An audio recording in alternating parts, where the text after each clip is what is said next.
As provas do ENAD costumam aplicar pontos específicos da Constituição Federal.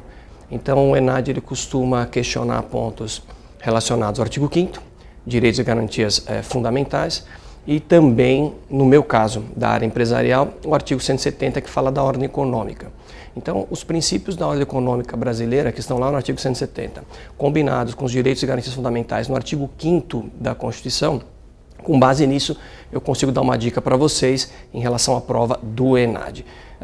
Primeiro, em relação ao direito do consumidor. O direito do consumidor foi questionado já pelo ENAD na última prova, questões relacionadas à proteção do consumidor, aos direitos que ele possui. Então, é importante sempre revisitar a matéria do direito do consumidor, a Lei 8.078 de 90, e os seus direitos básicos e as políticas que o Código de Defesa do Consumidor institui. Por exemplo, o direito de garantia, o direito de informação que o consumidor tem e o fornecedor tem essa obrigação de prestar. Então, isso faz parte de um sistema maior, que está no artigo 170, que você encontra os princípios da ordem econômica do Brasil, e você tem a previsão expressa de pleno emprego, atividade econômica, propriedade privada. Então, além do Código de Defesa do Consumidor, você tem a Lei 11.101 de 2005, que é a Lei de Recuperação e Falências.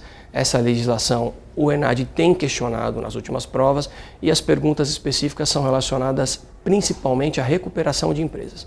Porque o ENAD ele se preocupa em saber se você está antenado nas questões de recuperação de empresa. Ou seja, uma empresa, para poder se recuperar no mercado com uma crise econômica como o Brasil, ainda mais no momento atual de crise, certamente essa legislação tem uma grande chance de cair na prova. Então, outro aspecto importante, recuperação de empresas. É uma matéria que há boas chances de cair, é uma das matérias da área de empresarial, juntamente com o direito do consumidor. Sempre importante lembrar os requisitos básicos de uma recuperação de empresa. A matéria de falência, especificamente, é difícil cair. Ou seja, o processo falimentar provavelmente não vai ser questionado, mas o processo recuperacional, em que a empresa tem a condição de se recuperar economicamente e continuar no mercado, preservando empregos, atividade econômica, pagando tributos, dentre outros benefícios para o Estado, isso é importante, isso o ENAD se preocupa, já fez questionamentos em outras provas relacionadas à recuperação judicial, e ele quer saber de você se há conhecimento dessa matéria. Voltando para o Código de Defesa do Consumidor, os direitos básicos estão lá no artigo 6º, quem tiver um tempinho é sempre importante dar uma lida no artigo 6º, quem lê o artigo 6º vai resumir basicamente todas as normas mais importantes do Código de Defesa do Consumidor. E o que é mais importante, o Código de Defesa do Consumidor ele é uma lei que regulamenta o mercado. Ele não é só um código para proteger o consumidor. Muita gente pensa, o Código de Defesa do Consumidor ele só protege o consumidor e eu não me preocupo com a empresa. Não, pelo contrário. O Código de Defesa do Consumidor ele regulamenta o mercado. Como ele regulamenta o mercado, ele protege tanto o consumidor, que é a parte mais vulnerável da relação, obviamente vai ter uma proteção maior, mas ele também protege a empresa. O artigo 18 do Código de Defesa do Consumidor, por exemplo, ele dá um prazo de 30 dias para o fornecedor resolver um problema do consumidor. Ou seja, o consumidor quer uma solução imediata, mas em princípio o fornecedor ele vai ter 30 dias para poder dar uma solução para aquele consumidor, ressalvadas as hipóteses legais. Ou seja, veja aí que o Código de Defesa do Consumidor ele dá uma proteção para o fornecedor. O fornecedor também ele é protegido pelo Código de Defesa do Consumidor com regras mais claras. Então, esses dois aspectos são importantes para você que vai prestar o ENAD.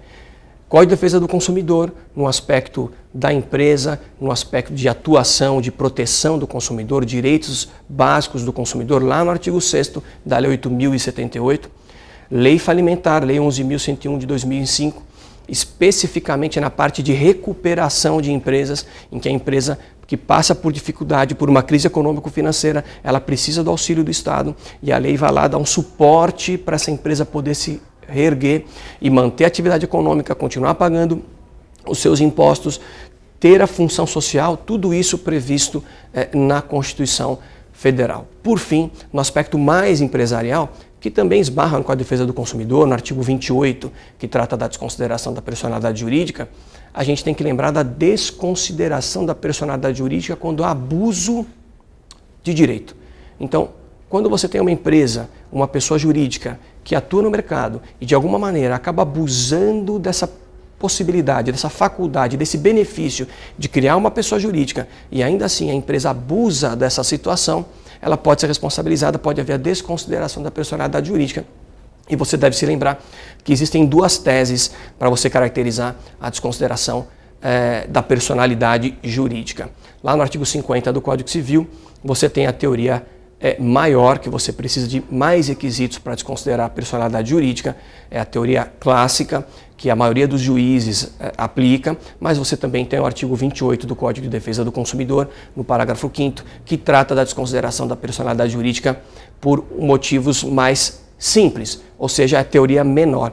O artigo 28 do Código de Defesa do Consumidor caiu na última prova do ENAD. O ENAD fez uma questão sobre desconsideração da personalidade jurídica, perguntando quais eram os motivos em que a personalidade jurídica poderia ser afastada e os sócios iam responder com o patrimônio pessoal.